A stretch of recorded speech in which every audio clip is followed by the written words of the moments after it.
You've asked for a comparison between the GoPro Hero 10 and the Paralenz Vaquita, and I'm gonna give you 4 comparisons.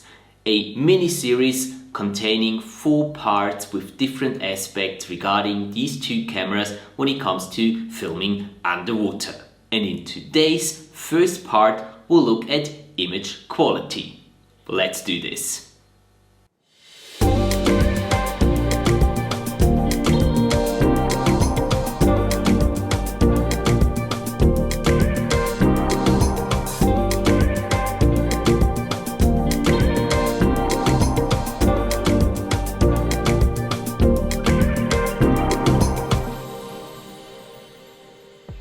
Hi and welcome back to the channel. Thank you so much for tuning in again. It's great to see all your smiling faces again. In this first part of this 4-part series about the comparison of the GoPro Hero 10 to the Paralenz Vaquita, a much asked for video series that I'm finally getting around to making for you guys. Now, in today's first part, we'll look at the image quality of these 2 cameras, most likely the part that is most interesting to you guys out there.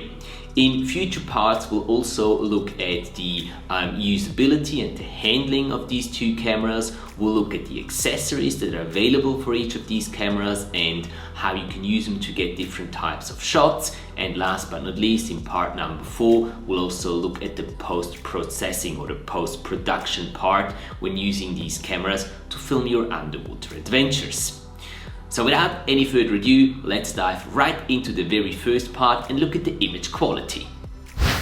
The way I captured the footage for this comparison was that I placed both cameras on the same tray and I recorded the same sequences, the same scenes with both cameras running at the same time. This is just giving us the exact same footage that we can then compare and see which one we like better and how they do compare to each another. Now, settings wise, I used automatic settings on the Paralenz Vaquita. I also had the dynamic color correction, the DCC, turned on, and all of the Vaquita footage was filmed in 4K at 60 frames per second. Now, when we look at the GoPro settings, there I used automatic white balance, I used a max ISO of 800 and the standard color profile, picture profile. I also used a flip filter system and a red filter from backscatter so that we could get some extra red color back into the image, just making sure that we have sort of a fair comparison here, because obviously the Paralenz is also using filters. They're just digital filters that are built into the camera. And all of the footage taken with the GoPro was recorded in 5.3K at 60 frames per second. So let's dive into the computer and have a look at those images that I recorded and see how they compare to each another. So here in this comparison, you will always see the GoPro Hero 10 footage on the left-hand side and the Paralenz Vaquita footage on the right-hand side. This very first clip here that was taken in about 4 or 5 meters of water. I've taken clips in different depth ranges so that we can also see how the cameras perform at different depth and whether or not there is going to be a difference how they perform in shallow or in deeper water. So this first clip here, this is of Sebastian, my buddy, just while we're doing our safety stop, as I said, in about 4 meters of water. I'm just playing around with his iPhone there in a sea life housing, I think. And you can quite clearly see that the GoPro footage looks just a lot more natural. It looks a lot more saturated, it's got nicer colors, it's got more contrast. So it's an image that you can quite easily use just as it is. The Vaquita clip doesn't really look bad in my opinion. You can definitely get it to something good looking, but you'll need a little bit of post-production there in my opinion. Having a look at our second clip here, this is just me swimming by a coral reef or a sort of coral wall. And again, the same thing here. You can see that the GoPro footage just looks just looks a little more natural again. It's got more saturation, more contrast, more colors. The colors look a lot more vivid than in the Vaquita clip, and this is something that I've noticed even without comparing the clips as we are doing right now here, but just looking at them, that the Vaquita does tend to desaturate the footage a little bit, which again is not a big problem. You can fix that quite easily in post-production by just increasing saturation and contrast a little bit and putting some more colors in there. But if you just want to use the footage as it is, I do think that at least here in shallow water, the GoPro footage looks a little nicer. You can also see right here that we have a wider field of view on the GoPro than what we have on the Vaquita. The Vaquita normally has around 90 degrees, and this was shot on the wide setting with the GoPro, and I think it's around 100 degrees there. So it's not massive, but you can still see that you get a little more sort of, not reach, but a little more of the scene into your frame there compared to the Vaquita frame. So going to the next clip, and the next one is sort of a blue water clip where we see these fish swimming towards the camera, the big mouth mackerels, and they're feeding close to the surface. This is again in sort of 4 or 5 meters of water, so very shallow, plenty of light penetrating there, and you can see again the same thing. Both images look good in my opinion, but the GoPro image looks just a little nicer and a little more ready to be used right away. The Vaquita image, the Vaquita clip does need a little bit of post-production, I would say there. So let's go a little deeper. So the next clip we're gonna look at is has been taken in about 12 meters of water, and what you can see here changes the whole setup or the whole situation a little bit. Now in this situation, I think that the Vaquita clip looks nicer. Yes, it is more desaturated, but it actually looks nicer in my opinion. I think that I can do more with this clip than what I could do with the GoPro clip. The GoPro seems to be just rather a little too dark, a little too heavy on the shadowy side, a little too saturated in my opinion in this situation here, and a little too much towards the green side. Again, we've used the red filter on the GoPro, but it doesn't seem to have done a job as good as it did in shallower water. I just think, especially here, that the Vaquita clip looks more natural than the GoPro clip in this section that we shot in around 12 meters of water. Looking at the next one, the next clip has been shot in around 15 or 16 meters of water, and you can see the same thing here again. You can debate whether the GoPro clip is better or not. I don't think so. I personally like the Vaquita clip better here because I think I can do more with it in post-production. If you were just gonna use it straight away, maybe the GoPro clip is good enough, but especially now towards this section of the clip, it does look a little too dark for my opinion. I do prefer the look of the Vaquita here, where you can just quite easily achieve a nice look. We'll get to this in a minute. Let's have a look at this clip here. This was shot deeper. This was shot in about 22, 23 meters of water.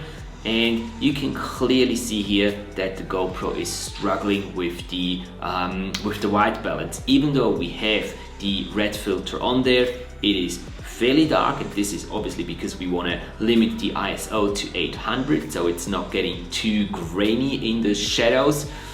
But I have to say that I don't know if this is even usable. It looks very dark in my opinion, and I do again prefer the look of the Vaquita clip here because I think that you can do a lot more with that when it comes to color correction rather than compared to the GoPro clip on the other side.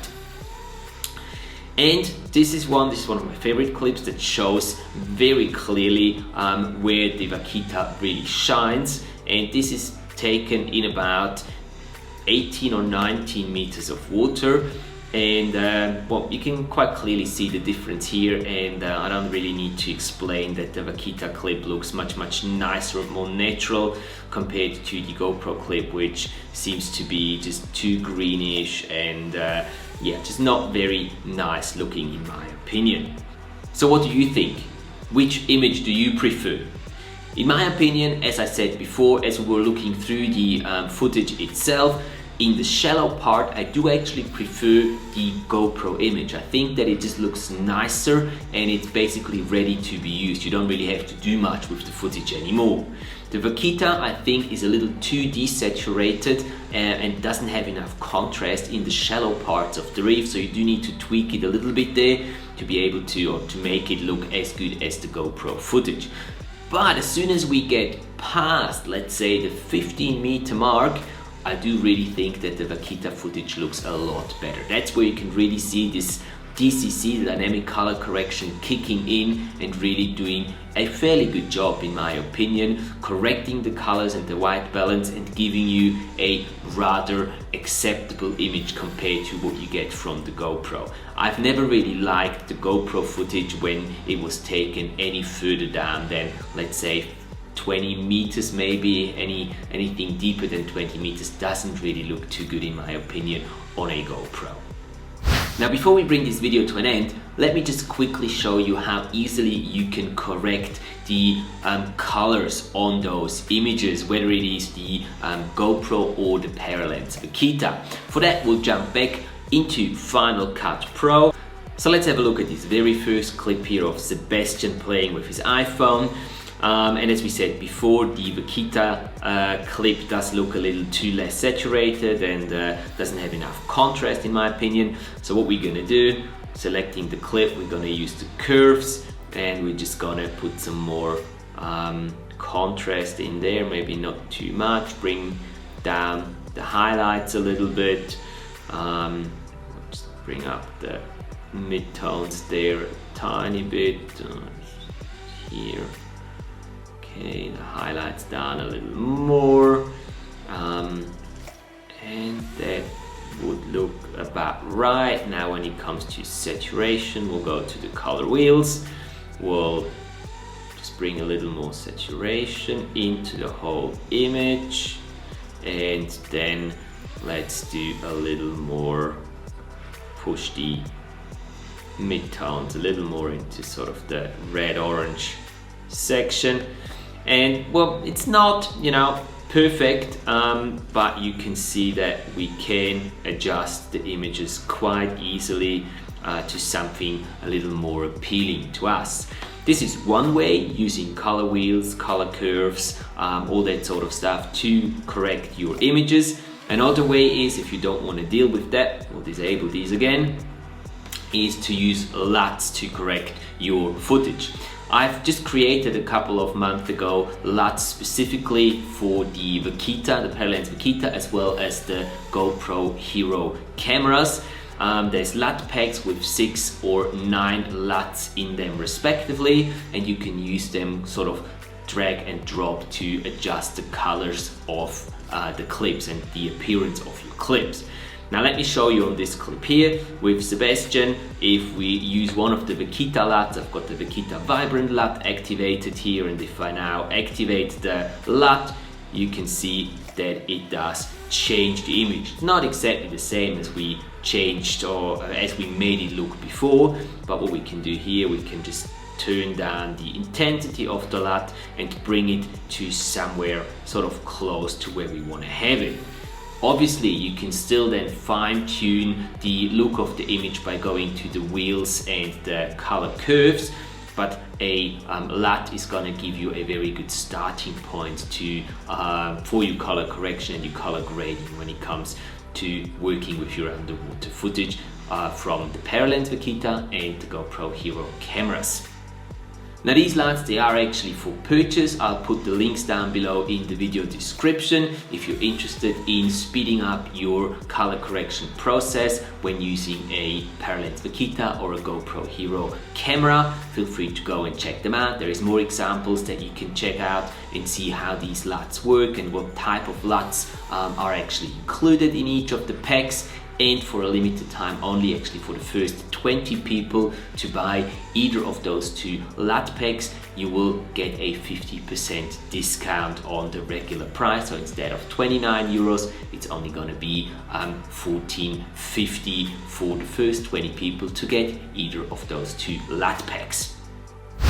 Alright, and that brings me to the end of today's video. Thank you so much for watching all the way to the end. Hopefully this video was useful to you and I was able to show you the difference in image quality between the Paralenz Vaquita and the GoPro Hero 10. I know I specifically didn't talk about resolution and the things. I really just wanted to see how they perform color-wise and sort of how well balanced the image is looking at both of these cameras. So hopefully you got something out of this video, and if this is the case, please do hit that like button letting me know so, and consider subscribing to the channel so you're not missing out on the future episodes or parts of this mini series about the comparison of the GoPro Hero 10 and the Paralenz Vaquita that will come up here very shortly. If you're interested in learning more about filming underwater and increasing your level of underwater videography knowledge, consider my online course Learn to Film Underwater. It's also going to be linked below this video in the video description. And if you do have any questions, as always, feel free to put them down in the video or in the comment section below, I'd better say, and I'd be more than happy to get back to you as quickly as possible. Thanks for your time, and until next time, enjoy capturing your underwater adventures. I'll see you soon.